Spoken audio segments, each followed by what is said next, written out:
गोंदिया जिले में विद्युत वितरण निगम द्वारा उपभोक्ताओं को दिए जाने वाले बिल में बड़ी मात्रा में टैक्स जोड़ा जा रहा है। सभी आम लोग यहां तक कि शहरी किसान भी बिजली बिल का भुगतान नहीं कर सकते। अत्यधिक करों को समाप्त किया जाना चाहिए। कृषि पंप की मांग पूरी करने वाले किसानों को तुरंत बिजली कनेक्शन दिया जाए। कृषि पंप को 24 घंटे बिजली दी जाए। बिजली उपभोक्ताओं के लिए प्रीपेड स्मार्ट मीटर लगाना स्थायी रूप से बंद किया जाए। इन और अन्य मांगों को लेकर महावितरण के मुख्य कार्यकारी अधिकारी के माध्यम से राज्य के उप मुख्यमंत्री और ऊर्जा मंत्री देवेंद्र फडणवीस को कांग्रेस की ओर से निवेदन भेजा गया।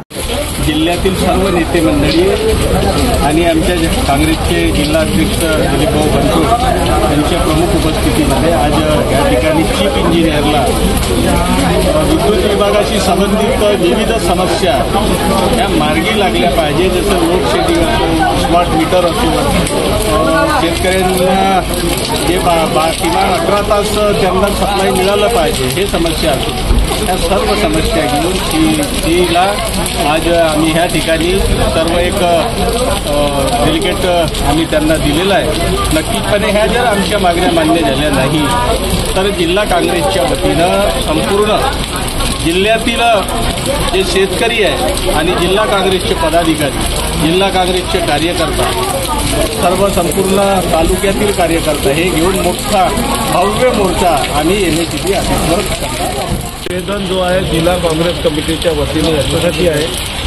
की महाराष्ट्राचे ऊर्जा मंत्री आणि राज्याचे उपमुख्यमंत्री देवेंद्र फडणवीस या माणसाला जनतेच्या कुठल्याही भावना कळत नाही। त्यांनी विद्युत बिलामध्ये जे आकारणी केलेली आहे ते 30% वाढ केली।